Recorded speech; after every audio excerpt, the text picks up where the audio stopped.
I think it's both. Just defining our starters, and I think the depth developing in behind, I think are going to be huge. It's a huge spring for all those guys. But that's kind of what I'm most fired up about. Who can do their job in a physical manner? You can count on them in the moment. So we're taking some strides towards it. It is, and it's hard because sometimes it's a young group in all. I would describe it as a young O-line, and it's an exciting O-line because it is young and you got a lot of years with them. But that's where if a young guy you try to start cross-training too early, I think they can lose some ability. So we're doing it with Sam right now at center and guard, and he's really doing a good job of fighting through that.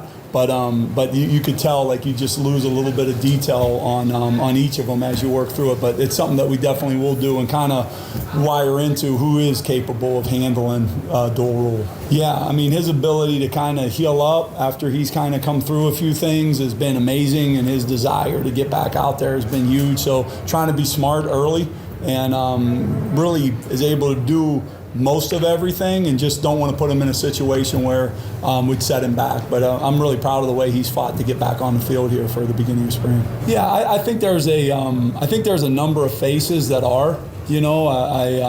I would reserve my opinion on maybe who's just going to kind of take over and lead it all. Sometimes that emerges as you go.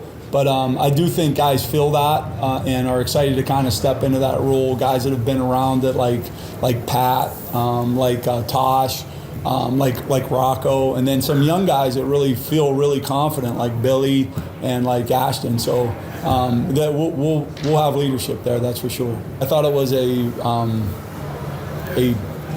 preliminary spring ball for both Charles and Tosh, Emil. Those guys were able to get great reps and were able to put in big situations, prepare for a game. You get a little bit of longer prep, obviously.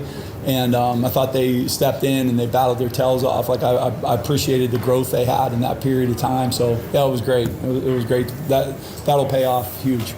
We're just learning with it and rolling, but I think when you teach fundamentals and you stress those and you teach guys how to play with those fundamentals to give the game to them at the base level where they can make the best decisions to get themselves in position of power and to play smart and communicate, nothing ever changes with that. So try to keep playing physical, violent football and allow those guys to play together as a whole and help each other to be a little better. Those things always apply.